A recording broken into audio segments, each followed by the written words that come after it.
It has been a very heartbreaking night for me.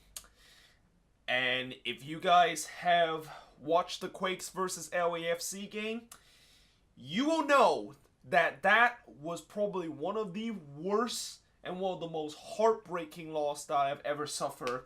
Not just from a Quakes game, but in any sporting events that I've went to. That was right near the level of what happened 2 years ago in the NLDS when the Giants lost to the Cubs and how we blew a big lead in the ninth. It was right around that level. And in a game that I said it in the preview where I didn't have a lot of expectation, and the fact that I went into the game not expecting much, just trying to enjoy myself, and if the team lose in a bad way, then it is what it is, because that's how this team is. They still find ways to make me even more disappointed and even make me more heartbreak than what it is. But I'm not going to be talking about that game tonight. As you can see, I didn't even put it on the board whatsoever. This will be really the only time I talked about it. Basically, we lost 4-3. We gave up 2 goals in stoppage time. You could make the argument the fact that the ref did not do a good job at all in stoppage time. He basically let 7 minutes of stoppage time when there was only 3 minutes. And yes, there was a red card, which kind of delayed at time, and there was injury. But seriously, there is no way in both of those incidents that makes you decide to double the amount of stoppage time that we had in the second half. And that red card was not a red card. I mean, that was not a second yellow on Partite. When you saw on the replay, that LAFC player, I think it was Diamande, he basically just died. Like, he basically just dived for that, and the referee kind of bites on that, and he gave Partite the second yellow, which clearly that was not a second yellow. So, obviously the ref was against us, but really, I'm not going to use the ref as an excuse of how we lost that game. We deserved to lose that game. We were by far the worst team in that game. LAFC were by far the better team. And really, we got really lucky with the go-ahead goal when Tyler Miller just made an absolute howler. Like, I have no clue what he was thinking of dribbling out of his own area and basically just gets intercepted by Wando, who of course scored a goal, who of course chipped it into the back of the net. And I think maybe that's the only positive I can say after all this, is that Wando is now closer to the record. I mean, it just tells you how miserable it is to be a Quakes fan when the only happiness and the only thing that you are going to rely on to make you very happy is that you're hoping Wanda will break the scoring record this year. I mean, that is next level depressing right there. But yeah, I can't believe the fact that I'm even thinking about attending Wednesday's game. I mean, the wounds are definitely going to be still fresh coming into Wednesday game. And again, I'm going to come into that game with no expectation and just, I don't expect the Quakes to win or lose, and whether they win or lose, they are not going to really just, at the end of the day, I just won't have any feeling. But that, after what happened tonight, yeah, how can you not be heartbreak after what happened tonight? I mean, that is probably one of, if not the most heartbreaking way to lose a game.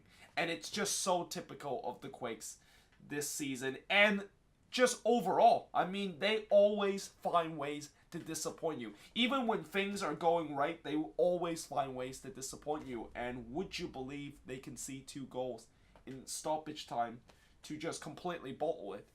But yeah, with that being said, with that kind of out of my mind, I'm going to be talking more of that on the match vlog, which I'm not going to edit tonight because it's really painful to edit that vlog. And I'm still going to upload it, but it's going to be one of the most painful vlogs that I will edit, because I will see when the time when we got that lead and I was pretty happy about it, to the time where I just suffer that heartbreak. So that vlog is going to be tomorrow. I'll edit it tomorrow. But either way, let's talk about today's action.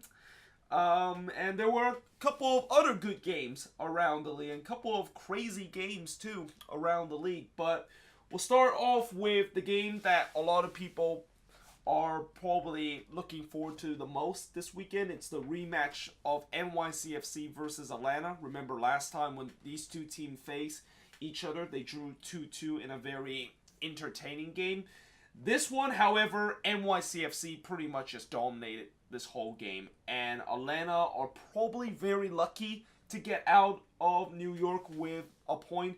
And they better thank Brett Guzan as the guy that basically saved them in this game and earned themselves a point. I mean, it's hard to believe the fact that of all the headlines in this game, including the fact that whether or not if this is Patrick Vieira's last game, because there's rumor that he is going to be leaving NYCFC after this game and head to Nice. Brett Guzan basically stole the headline. He made 9 crucial saves in this game. He was making save after save after save, and it just looked like NYCFC were never going to get that goal, but fortunately they did with Callan, who scored his first. Martinez, of course, scored another goal that is now 13 for him, which leads the league. And yeah, like I said, Brett Guzan basically just stole the show in this game. He made some really crucial save, and certainly Atlanta will be happy with this draw. And for NYCFC, yes, it is pretty frustrated the fact that you dominate that whole game and you couldn't quite find that crucial goal, but a draw against Atlanta is not the worst thing possible. And heck, maybe it's just one of those days where you just could not find those shooting boots. I mean, every team always goes through that stage. So I don't think NYCFC should be very disappointed, but they'll definitely be frustrated, and the fact that they probably could have got more in this match. But yeah, next up, so we're going to go back to the Friday game, and basically the Union decided to go back to their old form in this game. They decided to go back to their old form where they just cannot score. And even though they create numerous chances in this game, including like 4 one-on-one opportunity in this game for Philly, none of them hit into the back of the net. I mean, this was just such a typical Union kind of performance of this season. And really, if it wasn't for what happened in these last couple of games where the Union finally turn it around and bury those chances, then you would say that this has been a very depressing season for the Union. And this was just kind of a reminder that the Union, they're still a team that you think that they're in good form, but all of a sudden they decided to go back to their old self, and guys just could not finish. And for TFC, obviously they got their first victory on the road this season, thanks to Jonathan Osorio with the brace.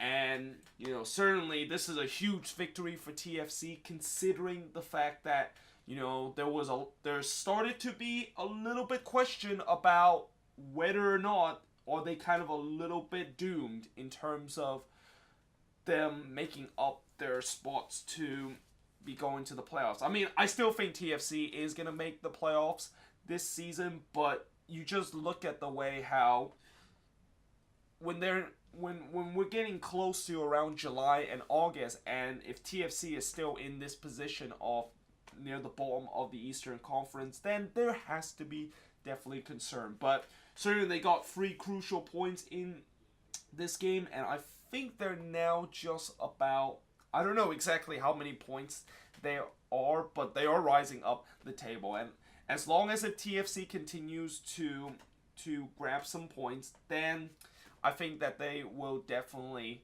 be in the play. But yeah, next up, Columbus with a 1-1 draw against the Red Bulls. Goals in this game, Zardes with another goal. I think that's now 10 goals for him. And Moya with a goal for the Red Bulls.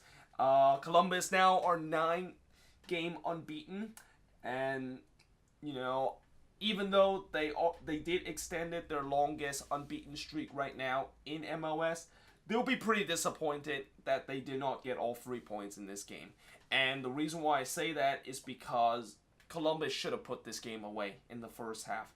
I mean, the amount of chances that they had right near the end of the first half was just, it was kind of surprising in some way, and yet, like what Columbus has been doing throughout this whole season, they just cannot bury those chances. I mean, besides Philadelphia as a team that just cannot finish chances, Columbus is kind of that team. But at least for Columbus, the difference between the Union and the Crew is that even though the Crew miss those chances in each game, at least they put away some crucial one.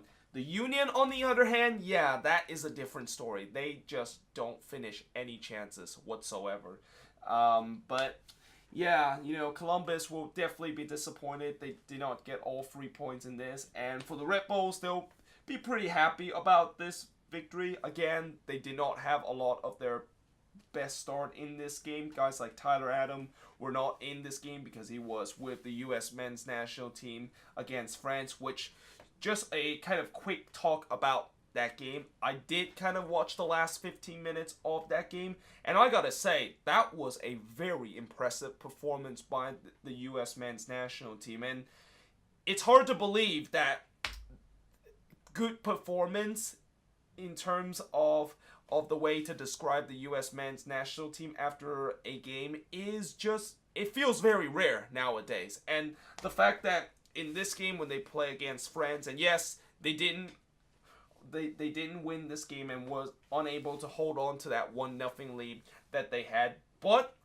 it looked like after what happened in that Ireland game, I thought this team was going to get completely destroyed by France. I mean, France has certainly some of the best player on the pitch in that game.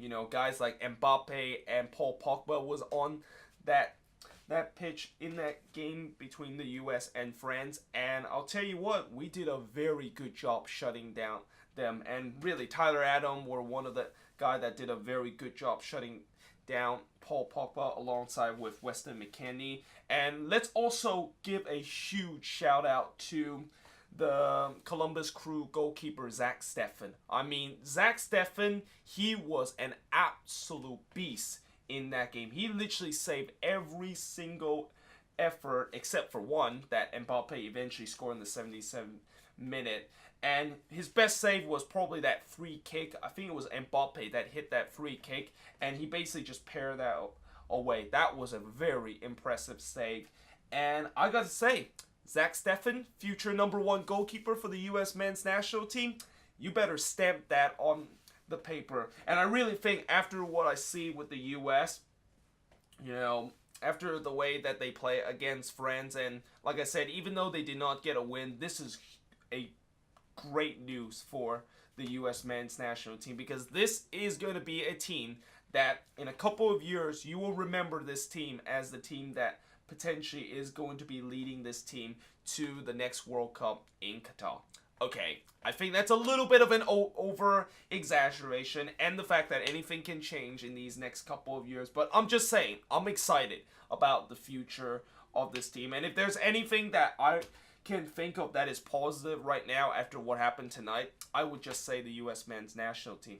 Great performance by this team today against France.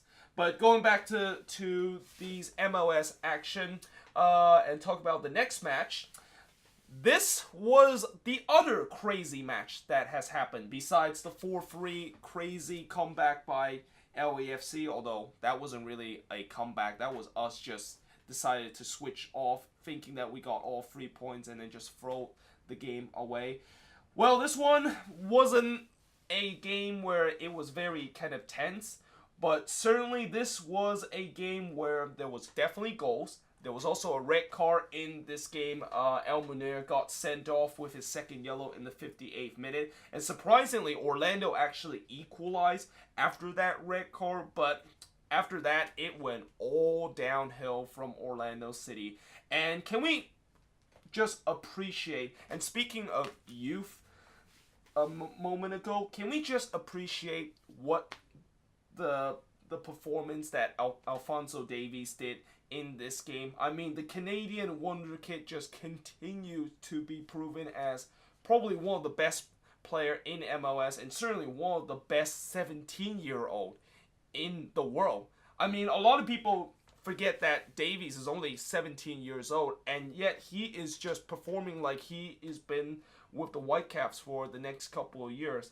And I just have a feeling that in the upcoming years, Alphonso Davies potentially is going to be going to Europe. I'll be surprised if he still stays with this Whitecaps team after a couple of years, because his talent and the way that he is right now, he clearly deserved to be going to Europe and be competing in one of those big leagues. But in this game, 1 goal, 3 assists from Alphonso Davies. I mean, he basically was part of 4 of the 5 goals that Vancouver scored. The only goal he wasn't part of was the Kai Kamara goal, which I forgot to put in the 85th minute. It was a PK by Kai Kamara.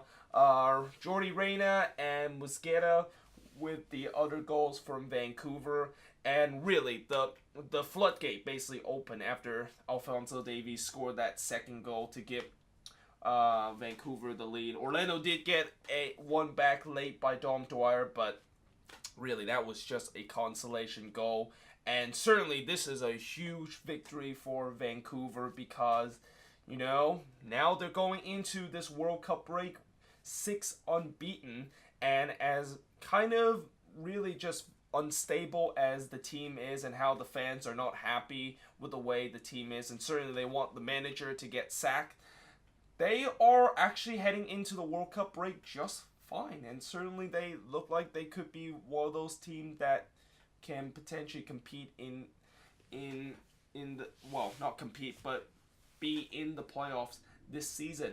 On the other hand, Orlando City, well, remember how I said that Jason Kreis and his job was in jeopardy coming into this game? Oh boy, it is even in bigger jeopardy after this game. I mean, it's one thing to lose against Vancouver, but to lose in that kind of fashion and the way that the team just gave up right in the end, and now that they have lost 5 in a row, holy crap, I am surprised that Jason Kreis still has a job right now. And if he continues to manage for these, if he continues to lose in these next couple of games, there is no way in the world he should be the manager of Orlando City. I mean, this team is just, say what you say about the injuries that they have right now, but you don't win 6 in a row and then lose 5 in a row after that. I mean, that is just absolutely insane. And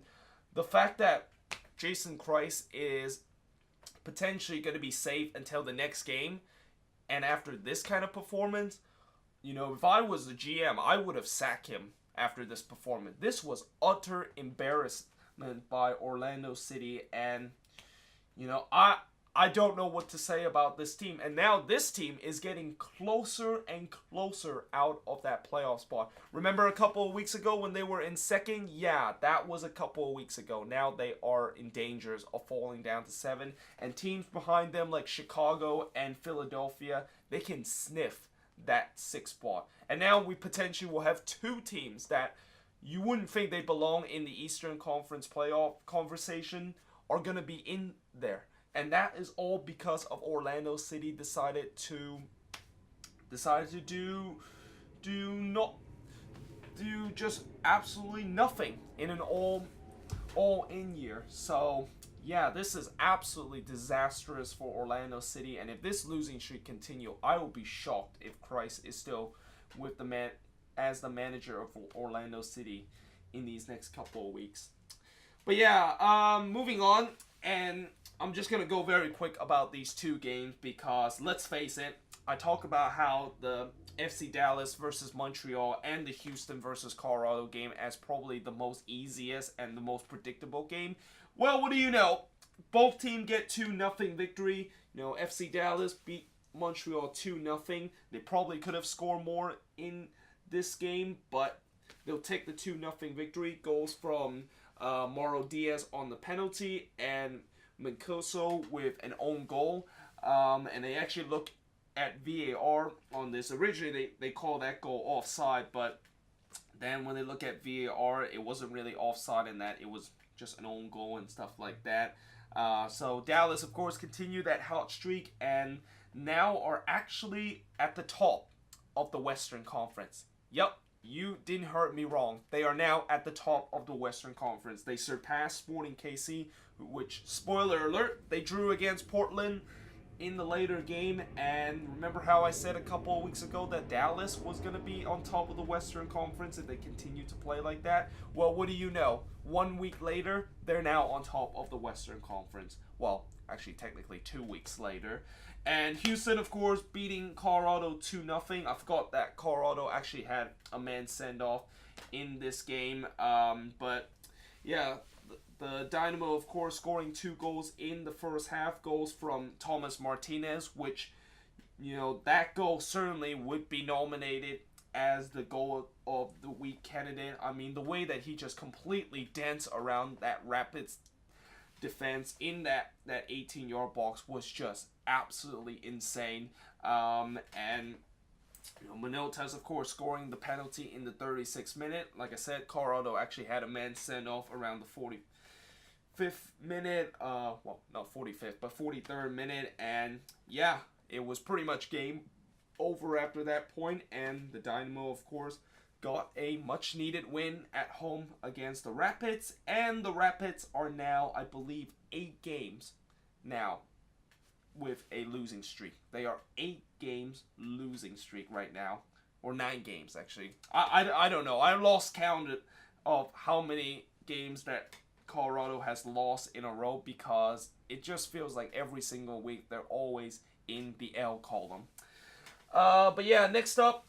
So, Chicago with a 1-1 draw against New England. Goals from Bastian Schweinsteiger, his second, and Theo Bunbury, who continues to be one of the most unsung kind of hero player for the Revs, and one of the players that just came out of nowhere and become an impact player for the Revs. Score his 9th goal in the 82nd minute, but in many ways, I don't think both teams will be happy with this result. And it's not because of the way that this ended in a draw, but it's because of different circumstances. Chicago will probably be very upset that they did not get this win, because the goal that they conceded was a goalkeeper mistake. And to be honest, both goalkeeper pretty much just contribute the goal that they concede. I mean, the goal that New England conceded with Schweinsteiger hitting that ball from 18-yard box. I mean, he hit it straight into one of the New England goalkeeper, and he basically just I don't know what happened, but he got a hand to it, but he just let it into the back of the net, and I think he should have easily saved that shot. And then the goal that Chicago conceded, well, basically it wasn't with what happened with Theo Bunbury basically just kind of slotted home in an empty net, but it was basically just a back pass from one of the Chicago defender to Richard Sanchez, and for whatever reason, Sanchez decided to not catch the ball. Like, he literally decided to have a game of hot potato in his own box with Diego Fagundes literally right in his face.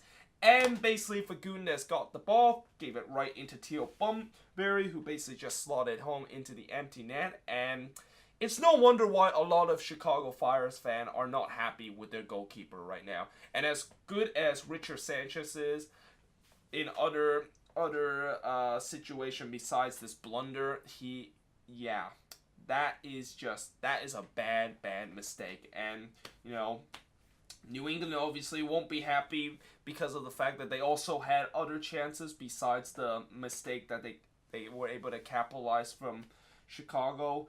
And yeah, I mean, certainly New England, I think the only thing that will be happy between both of this team is that at least New England got a draw and got a point on the road, which is something that they usually don't do on the road. And, you know, Chicago continued that inconsistent form where, for whatever reason, sometimes they win, sometimes they lose, and sometimes they draw.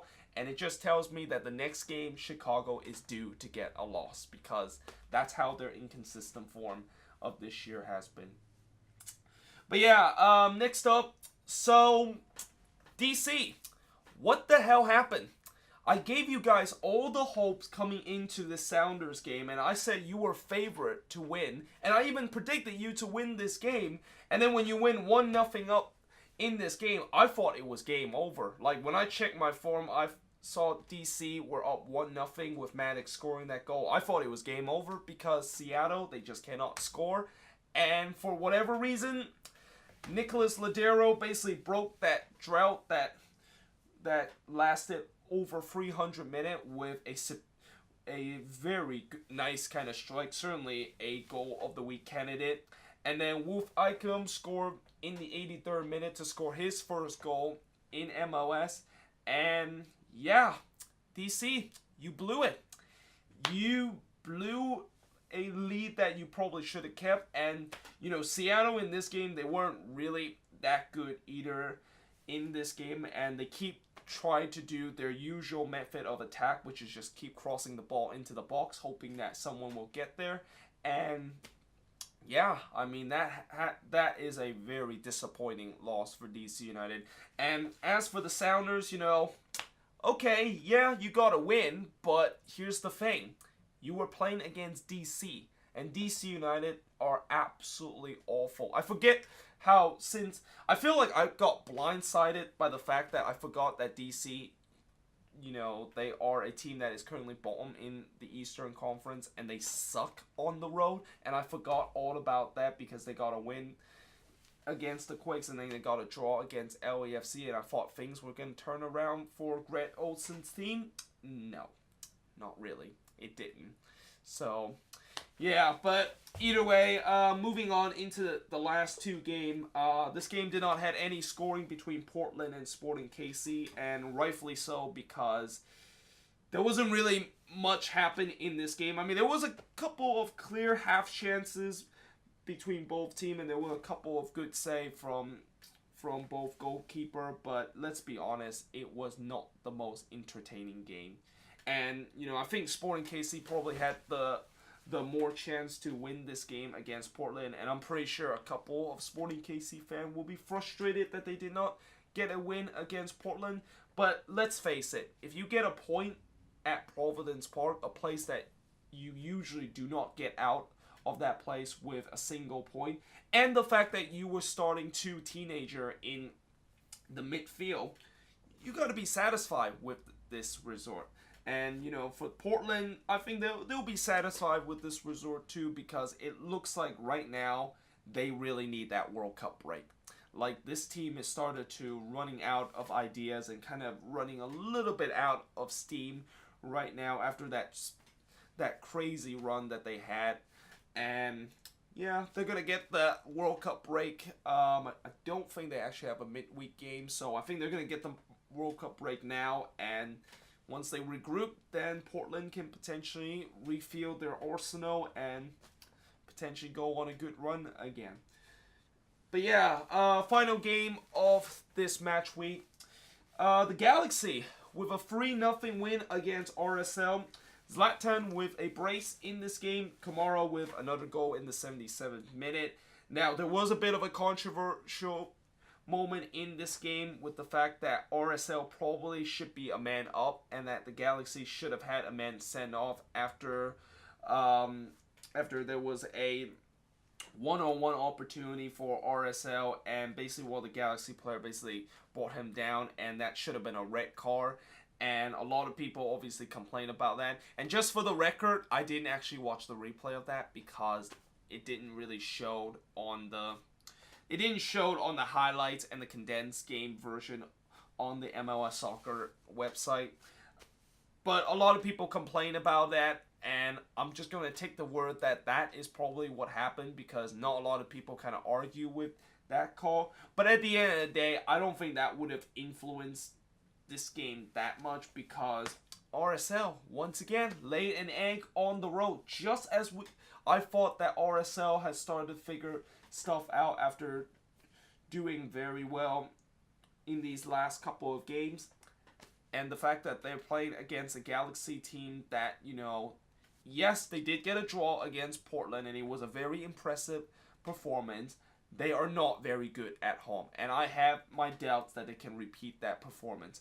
But guess what happened? They repeat that performance, and that has to be frustrating for RSL, considering that they look like they were started to go on a run. I mean, I guess that's probably what happened when you play Seattle twice during that stretch, where Seattle is just really bad, and that they were able to find a way to beat them, and maybe that's how it looked like they were very good when they were able to beat Seattle twice in a week. But yeah, either way, that is pretty much it for my preview, or not my preview, but my review. I will do the power rankings probably tomorrow, because tomorrow I'm gonna edit my match vlog, the very disappointing match vlog, and probably the hardest match vlog that I'm gonna have to edit. And then I'll also go to do another Sports Hop series. I will be going to another Ground Hop adventure, which will be a good thing, because that at least is one way to cure my sadness after what I saw tonight between the Quakes and LAFC. But yeah, hope you guys enjoyed this video. If you do, make sure you guys leave a like, smash that subscribe button, and yeah, I will see you guys next time.